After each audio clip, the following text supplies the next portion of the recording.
Welcome back to Hopetales, where every flight holds a story of courage, survival, and hope.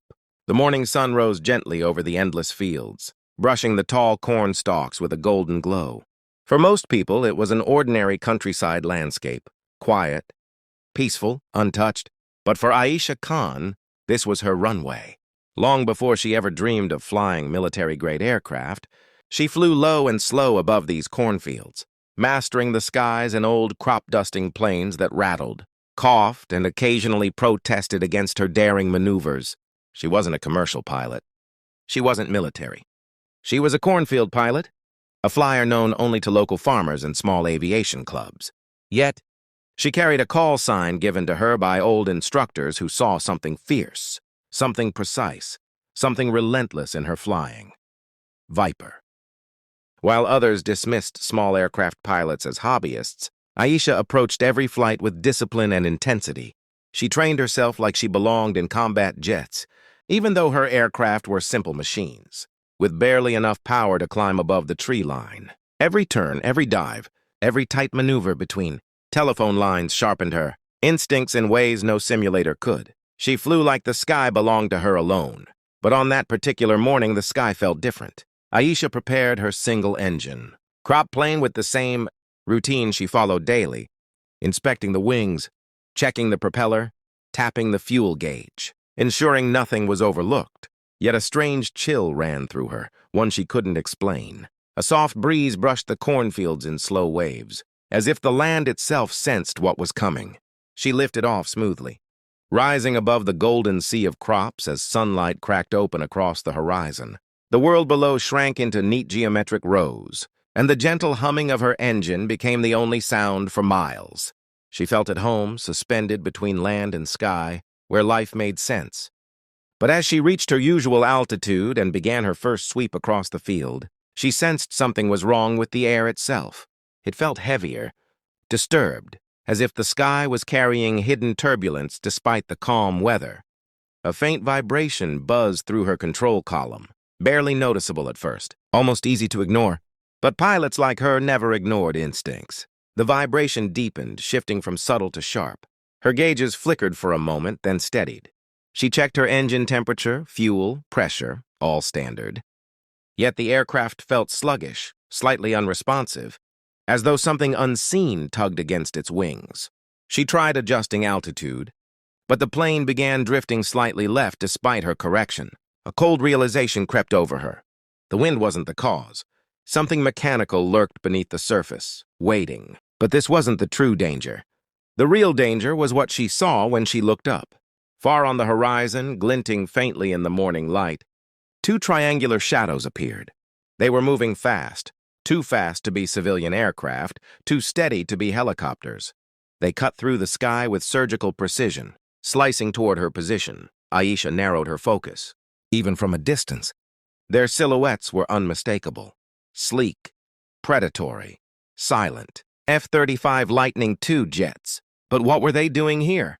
Over farmland? Over her cornfield route? This was restricted airspace only during certain operations, and today was supposed to be clear. The jets closed the distance rapidly. Her heart pounded, but she refused to panic. She remained steady, holding altitude, trying to diagnose her own aircraft's subtle but growing problems. The trembling beneath her feet intensified. A faint trail of smoke drifted from under her engine cowling, only visible when sunlight hit it at the right angle. Something was failing. But the F-35s were coming fast. As they grew closer, flying in tight formation, she realized they weren't simply passing by. Their course aligned exactly with hers. They were intercepting, and then it struck her. An unthinkable idea. Something she had always dismissed. Something that now felt disturbingly possible. Her aircraft transponder had been glitching. Earlier that week, it had randomly broadcast wrong codes before resetting. She had brushed it off. But what if today, in the wrong moment, it had sent something else? Something that didn't belong to a crop duster? Something that matched a military call sign? Her call sign. Viper. A name she had carried proudly in local flying circles. But a name the military also used for elite fighter pilots. Her heart thumped in her throat. Had her plane accidentally broadcast a recognized military identifier? Had air defense systems interpreted it as something more dangerous than a small countryside pilot flying above corn and wheat? Or worse, did the F-35s think she was in trouble? The sky around her shifted from peaceful blue to a tense, silent suspense. The two F-35s descended slightly, taking positions on either side of her plane. Their presence was overwhelming, towering metallic giants compared to her fragile, aging crop duster. Her gauges flickered again. The smoke thickened. Her plane was failing. She tried leveling her wings, but the controls resisted. The cornfield below blurred as her altitude wavered. The engine sputtered once, twice. The F-35s tightened formation instantly. They weren't attacking. They were responding. Responding to a call sign they thought belonged to a military ally. Responding to a pilot they believed needed rescue. Responding to Viper. Aisha's breath shook as her engine coughed violently. She felt the plane losing strength, sinking into a slow but undeniable descent. The cornfield stretched endlessly below, but landing here, in this condition, meant a high chance of crashing. But she wasn't alone anymore. The F-35s flanked her like steel guardians, matching every wobble, every slip, every silent plea for stability. They didn't know she wasn't who they thought she was.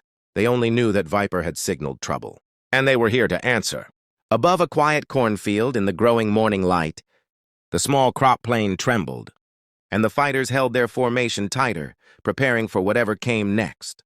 This was only the beginning. The sky had just started revealing its storm. The morning sky, once calm and open, now felt like a tightening corridor of fate as Aisha's small crop duster trembled between two F-35 Lightning II jets. The cornfields below rolled endlessly, unaware of the drama unfolding hundreds of feet above them. The sunlight that had once painted everything gold now seemed cold, distant, and unforgiving. Aisha fought to keep her plane steady, but every passing second revealed new signs of mechanical failure. The vibration in the control column had grown into a deep, shuddering pulse that traveled through the cockpit floor and into her bones. The aging engine, once reliable through countless dawns, now sputtered unpredictably, coughing in uneven bursts. A thin trail of smoke streamed behind her, wavering like a distress signal across the open sky. The F-35s reacted instantly to every wobble she made. They adjusted their altitude in perfect unison, matching her instability with uncompromising precision. Their presence was commanding, metallic giants towering beside her fragile aircraft. Every inch of their sleek frames radiated power, stealth, and lethal capability. And yet, their formation held an unexpected softness, as if they were shielding her. But Aisha's mind churned like a storm. She had flown crop planes her entire adult life, but never had she imagined sharing airspace with frontline fighters. Their arrival wasn't a coincidence. It wasn't routine. It wasn't a mistake. It was a response. Somewhere in the airspace above, her glitching transponder must have sent out something critical, something military, something connected to the call sign she jokingly accepted years ago. Viper, a call sign the world didn't know, but one the military recognized instantly. And now, trapped between failing machinery and overwhelming firepower, she struggled to control a plane that no longer wanted to stay in the air. The engine temperature needle twitched upward, then dipped violently. The smoke thickened, drifting past the windshield in bursts that blurred Aisha's view. She wiped the inside of the canopy with her sleeve, breathing steadily, refusing to let panic seize her. Panic had no place in a cockpit. Not here, not now. The ground below grew closer, not because she was landing, but because she was sinking. The crop duster was losing altitude inch by inch, dragged downward by a failing engine and a weakening right wing that seemed to resist lift. The F-35s noticed the descent instantly. They slid even closer, wings nearly overlapping the small aircraft's space. One jet positioned itself slightly ahead, almost guiding her path while the other dropped lower, ready to react if she dipped dangerously. Their movements were clean, calculated, protective, transforming the sky into a corridor where Aisha was trapped, but also guarded. Still, the descent continued. The cornfields stretched out like a green ocean, their shapes shifting beneath her as the aircraft trembled harder. The horizon tilted slightly, then corrected as she fought the controls. She could feel the stick losing authority, small, Corrections now felt like pushing against resistance thicker than air. The F-35 ahead of her adjusted its speed, aligning perfectly with her sinking glide. It wasn't attacking. It was guiding, almost pulling, her along with invisible tension. Isha tried to climb, but the nose refused to lift. The engine sputtered twice more, each sputter sounding like the last breath of a tired machine. Her aircraft dropped another 50 feet, then another. The cornfields blurred sharply beneath. Shadows passed through the smoke. The F-35 on her right tilted its wing, scanning her failing aircraft. Its pilot could see everything, the flickering prop, the exhaust smoke, the trembling frame, the uneven wing. They knew she was seconds away from an aerodynamic stall. They knew she couldn't climb. They knew she was losing the sky. Yet the jets never abandoned their formation. The world below grew louder, the whoosh of wind slicing through the cockpit as the altitude bled away. Aisha's instincts screamed for calm, for control, for discipline. She eased the throttle, feeling the engine choke again before catching weakly. The F-35's canopy glinted in the sunlight, almost reflecting her own trembling machine. It stayed beside her like a guardian refusing to leave. But the danger wasn't only below. Farther west, thin clouds rolled toward them, stretching like silk across the horizon. A quiet storm front. No lightning, no thunder, no threat of rain, but rising crosswinds hidden inside those clouds. Winds that could flip a light crop plane sideways. Winds that could complicate everything. The F-35s accelerated for a moment, scanning the incoming weather ahead. They positioned themselves tighter around her, preparing for turbulence. Aisha held the stick with both hands now. Her right wing dipped sharply, dragging her into an unbalanced tilt. She corrected instinctively. But the plane responded slowly, almost reluctantly. The F-35 on her left matched the tilt, holding her in a near mirror image, signaling that the fighter pilot was fully aware of her struggle.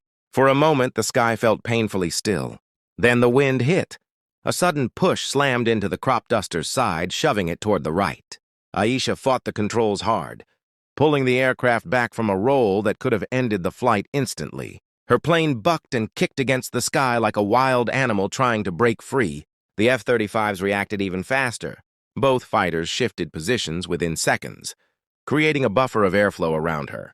Their wings angled perfectly, their flight paths shifting in ways designed not to harm her, but to guide her. It was a silent dance of machines' power protecting fragility. But the crop duster continued sinking. The smoke grew darker. The engine temperature spiked.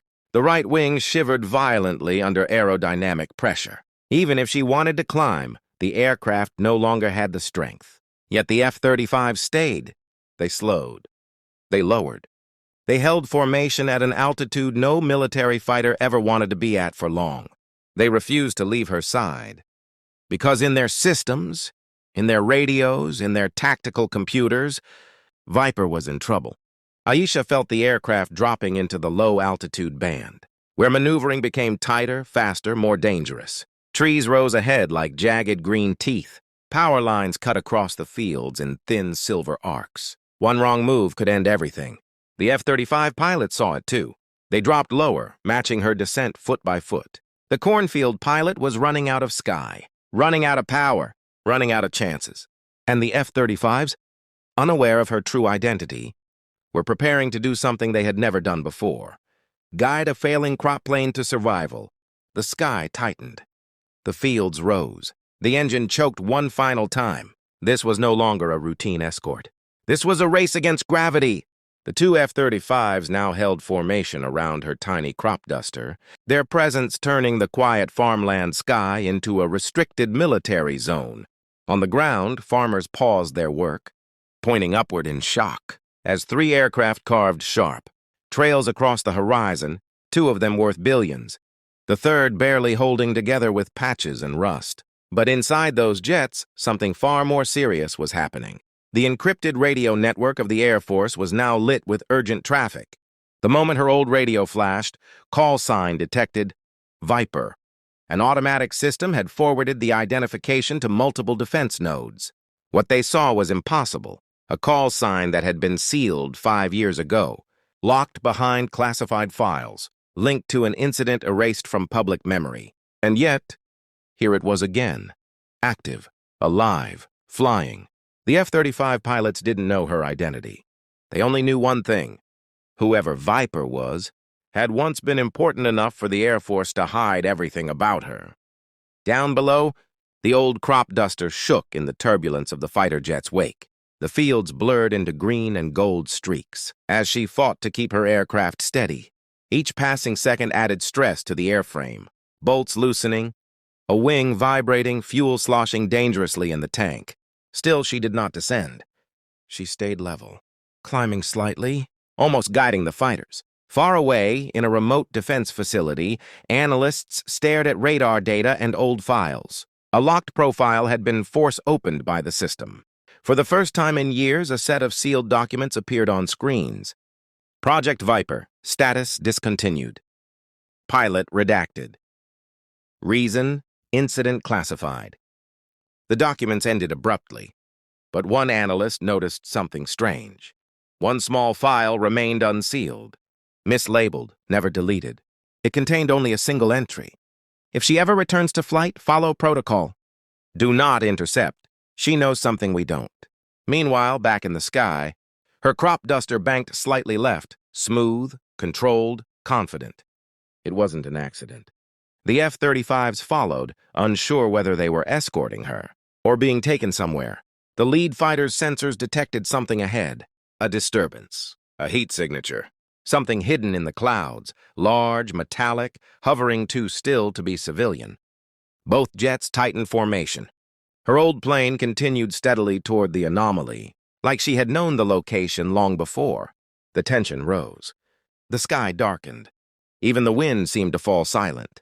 The tiny crop duster pilot, once just a girl flying over cornfields, was heading straight toward something the Air Force had been trying to keep buried. And the F-35s realized it. She wasn't running. She was returning. Suspense climbed. The truth was close, too close. The next moments would reveal why her call sign had been erased, and what secret waited above the clouds. The clouds around her seemed to pulse with light as the tiny crop duster crossed into the hidden layer. From the outside, they looked like ordinary storm clouds, thick, gray, harmless. But inside them lived something else, something engineered, something intelligent. The two F-35s tightened their formation, their matte gray fuselages cutting through the mist with cold precision. Their pilots didn't know what they were approaching. They only understood one thing. Viper wasn't an ordinary pilot, and this wasn't an ordinary sky.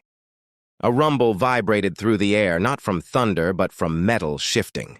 The clouds thinned just enough to reveal a surface. Dark, smooth, metallic, and massive. It hung suspended like an island in the sky. Nearly silent, its edges sharp and geometric, absorbing every ray of sunlight instead of reflecting it. This was no aircraft in active military service. This was something hidden, something forgotten by everyone except the system designed to guard it. The F-35s scanned it with every sensor they had. Every reading came back impossible. No heat signature, no engine plume, no radar return that made sense. Just a single unknown mass floating above the farmland. The crop duster shook from a blast of cold wind as she approached the structure. The old engine sputtered, metal rattled violently, and the wings groaned under stress, but she guided the aircraft with steady hands. Not cautious, not afraid, just familiar, as if she had flown here before. The structure reacted to her presence. Smooth metallic plates shifted silently, rearranging themselves with mechanical intelligence. A thin glowing line appeared, widening slowly until a narrow entrance formed, a perfect match for the size of her small aircraft. The F-35 pilots stared in disbelief. It was opening for her, and only for her. The crop duster drifted inside. The moment her wheels crossed the threshold, the opening sealed behind her, returning the structure to its original seamless form. Soft lights activated in sequence, bathing the interior in a futuristic glow. The hangar was enormous, far too large to exist inside a structure that size. The air felt sterile, preserved, untouched by time. Walls made of composite alloys shifted to reveal digital screens, holographic projections, and dormant machinery waiting like sleeping giants. And then the screens lit up, not randomly, by recognition. Lines of data scrolled rapidly. Mission logs, flight paths, video footage. And at the center of it all, her younger self. A woman in an advanced test pilot suit, walking confidently toward the very same aircraft structure. The suit's arm patch read. She remembered pieces of it, the program, the accident, the aftermath, but the rest was locked deep inside her mind, buried under years of silence, and a life spent flying low over cornfields. Instead of classified airspace, the footage continued showing flight simulations, prototype tests, and a final log marked only, "If she ever returns, the project awakens." The structure responded to her presence, like a long-lost commander returning to her station. Panels opened. Holograms displayed her old flight paths. The interior lights increased, illuminating the dormant core of the aircraft. It wasn't just a hangar. It was a command center waiting for the only person who could operate it. Outside, the massive structure dropped slowly from the clouds, revealing its full form to the world below. Its dark surface glowed faintly, projecting a message into the sky. Pilot Viper, status, returned. Farmers in the fields stopped their tractors. Drivers pulled over on rural roads. Children ran outside, pointing at the sky. 2 F-35s hovered beside the descending structure, their engines roaring against the wind, their pilots steady but overwhelmed. They were trained for war. They were trained for interception. They were not trained for this. Military bases scrambled. Armored vehicles raced through dirt roads. Helicopters thundered across the sky. But the event unfolding above the farmland wasn't an emergency. It was a homecoming. The structure softened its descent until it hovered just meters above the crops, its underside glowing with waves of pale blue energy that barely disturbed the fields. The crop duster emerged from the hangar, guided onto a retractable platform that extended outwards like a welcoming arm. Screens, drones, technicians, and officers gathered at the base of the structure. For the first time in years, she climbed out of her cockpit not as a forgotten pilot, but as the one the system itself recognized as essential. The sun dipped low over the fields, painting the sky gold and red. The massive structure hovered in the background silently, like a guardian from another era. The 2 F-35s landed beside it, forming a perfect line, their polished surfaces glowing in the warm light. Commanders stood near her as she faced the horizon, the wind brushing against her flight suit. No cameras, no crowd, no speeches, just a quiet recognition. She had saved the program years ago. She had saved her crew. She had returned when the sky called her again. A medal, one that had been prepared long ago, but never awarded, was finally pinned to her suit. The gesture wasn't about celebration. It was about correction. The world finally acknowledged who she was. Viper, the pilot who vanished, and the pilot the sky never forgot. As the sun disappeared and darkness rose, the massive aircraft behind her dimmed its lights. It wasn't shutting down, it was waiting for her next command. For the pilot it had been built around. And as she looked at the machine, at the F-35s, at the expanse of farmland below, one truth settled deep inside her. She wasn't a cornfield pilot anymore. She never had been. She had been a legend in hiding, a forgotten force in the sky, a call sign waiting to return. Viper had come home, and the sky felt whole again. Incident classified, program terminated, pilot missing. The hangar screen showed the moment everything ended, her last experimental flight. The catastrophic malfunction, her emergency decision that had saved the crew but cost the project its secrecy. The military had hidden everything, even her identity, erasing her existence. From official records to bury the technological breakthrough they couldn't control. She wasn't discharged. She was erased. Not as punishment, but as protection. They hadn't expected her to fly again. They certainly hadn't expected her to use her old call sign, but the system had recognized Viper instantly and activated the protocol written years ago.